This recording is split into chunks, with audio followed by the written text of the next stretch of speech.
Hello there. Thank you so much for tuning in to this RBA special program.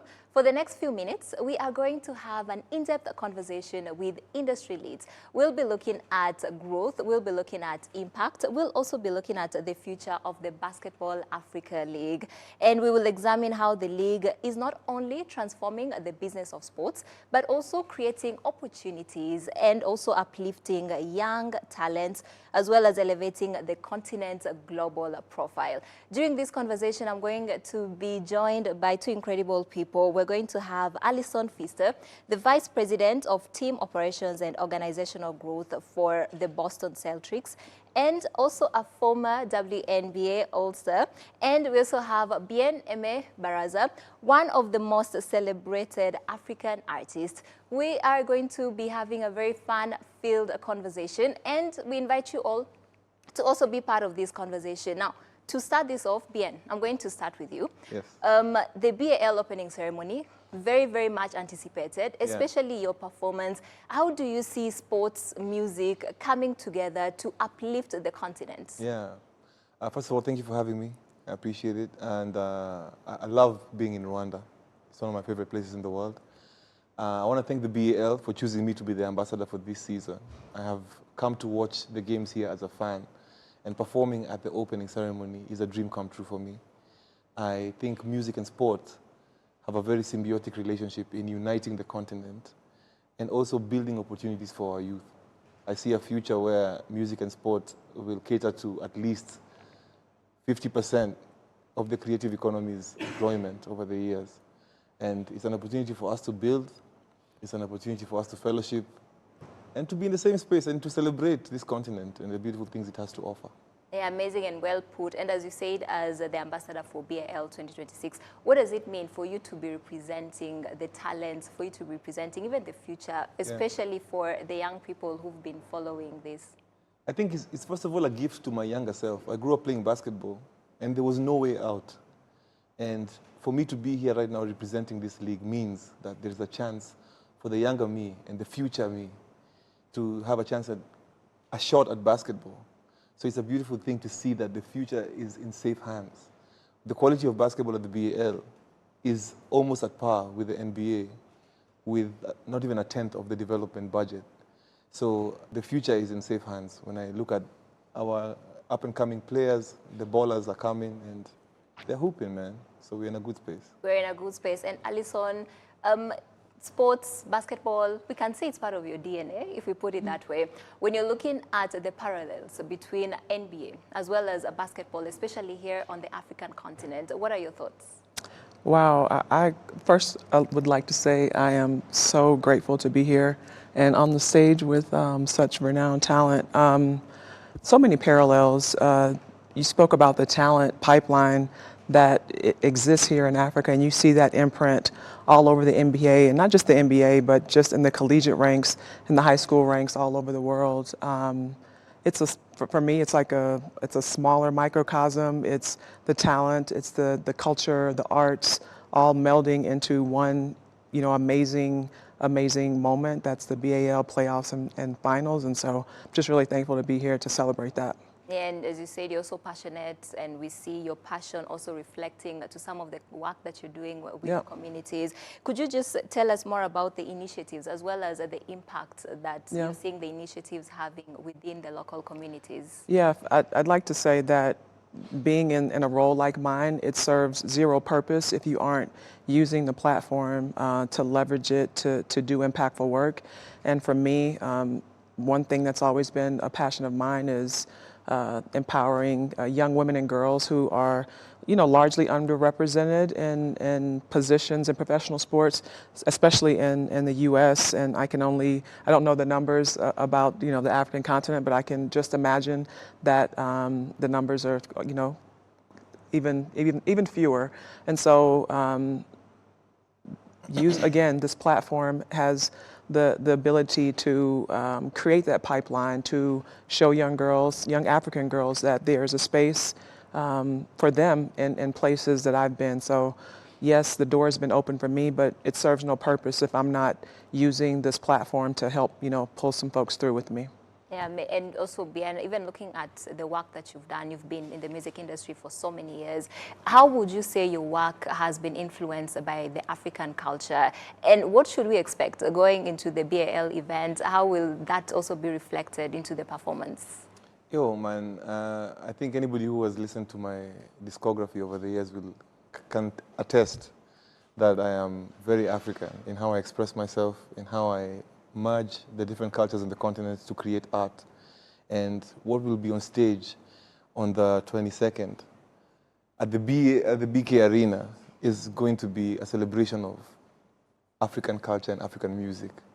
And there'll be dance, there'll be singing, there'll be audience interaction, but I would love for anyone who's coming there to have an experience of what it is to be in an African celebration. Yeah. Yeah, and when you talk about African celebration, I'm also seeing us reaching a point where we are able to even export our art to the rest of the world. Yes. How would you get, where are we now, and how much more effort should we put in place in just exposing and showing that there is a monetary opportunity when it comes to culture and artistry and sports? I think there is a hunger in the world for people to hear what Africa has to say. And it's important that Africa is in those rooms to speak for ourselves so that the narrative isn't controlled for us. Right now, as we speak, as I said, the creative economy by 2030, will be the highest employer of African youth. And so it's important for us to own the narrative in these rooms. Already the artists are doing their bit, but I'm going to need the media because the media sets the agenda. My degree in university was in journalism. And we were taught that we set the agenda. So the media also needs to work with the sportsmen and women and the artists to set the agenda to the world that Africa is here and Africa has a seat at the table and that Africa means business. And represent our kids and the future generations well in that light. Africa is here, Africa means business, yes. And also for investors, you can make money. Yeah. There's a lot of opportunities when it comes to it. When BN says that, I'm thinking being in the room means inclusion, and inclusion comes in all forms. And also the work that you do, inclusion is one of the key things that you're focusing on. Maybe you can just tell us about your experience as a former WNBA All-Stars, as well as your approach when it comes to influencing diversity and inclusion. Yeah, I think first and foremost, you know, I look back at my journey from the playing court and to the NBA front office, and it wasn't a linear thing, but I do know that programs created for, you know, those of us who are underrepresented, like internships, mentorships, other opportunities for us to learn and be exposed, those things translate into opportunity for people like me and for young women and girls. So I'm just so fortunate to have, you know, benefited from that, and I'm using that to leverage it for others. Yeah, and how have you seen the growth of it? How have you seen the initiatives, the kind of impact, opportunities that it is creating, comparing to when you started to now, and the future prospects when you're looking at more hands coming together to just giving a voice to the voiceless? How much is it unlocking? It's grown tremendously. We are in our third year, for example, we are in our third year of a specific BAL for Her program that is about sports mentorship for young women. And my first mentee, for example, is a Rwandan woman, Fatuma, and you know, she greeted me at the airport last night as an example.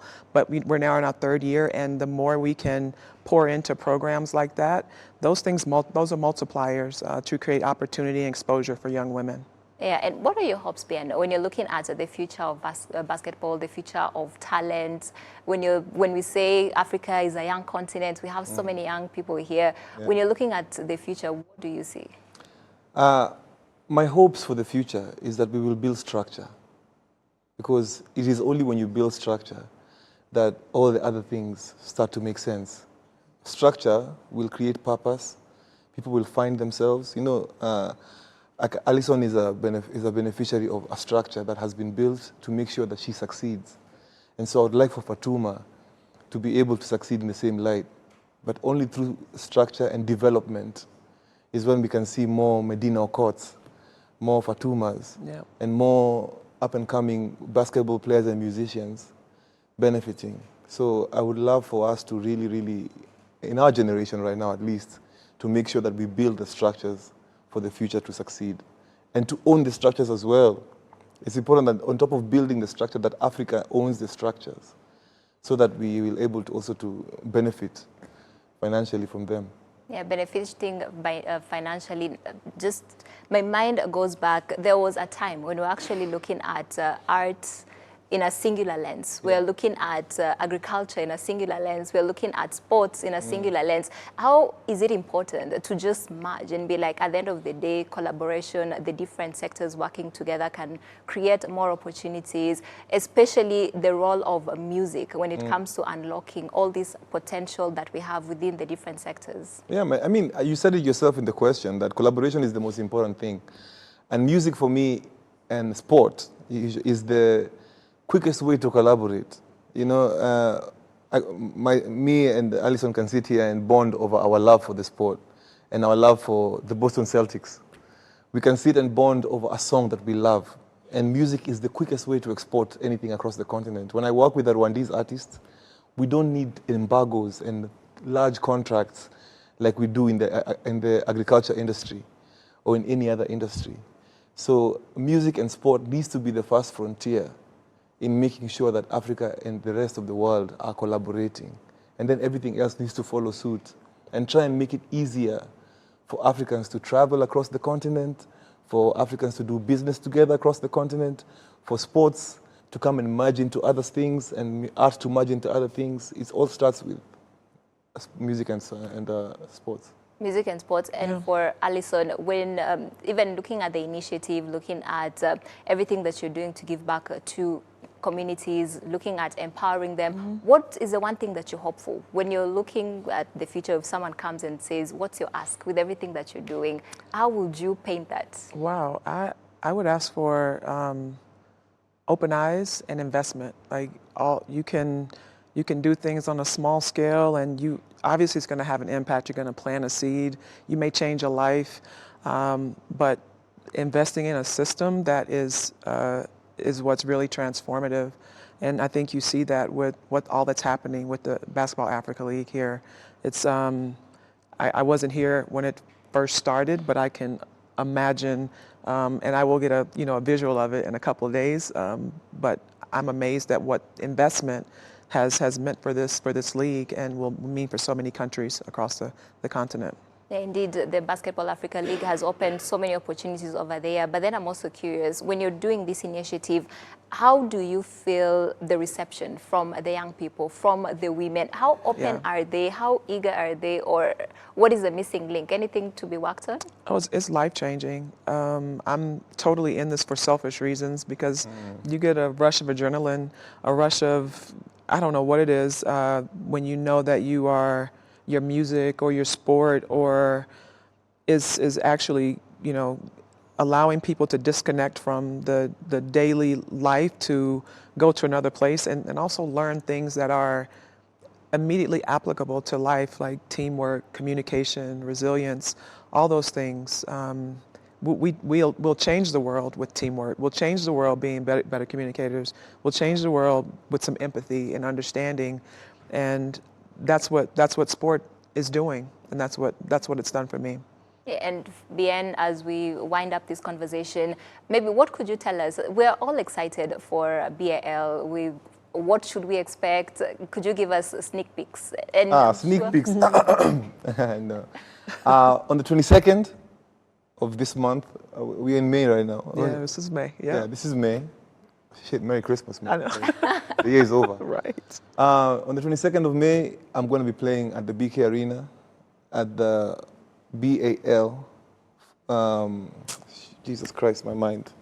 On the 22nd of May, I'm going to be playing live at the BAL finals, and it's just going to be an amazing night. I have lined up an amazing set for you guys.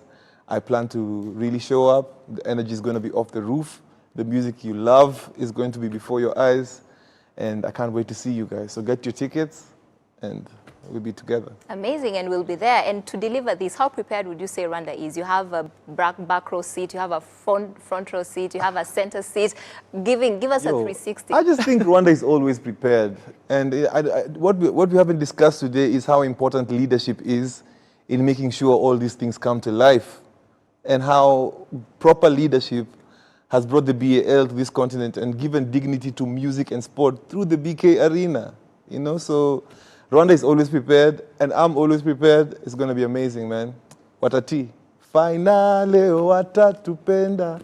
Amazing. We love the energy. And as you know, Rwanda will come through with the energy as well. And Alison, any final words?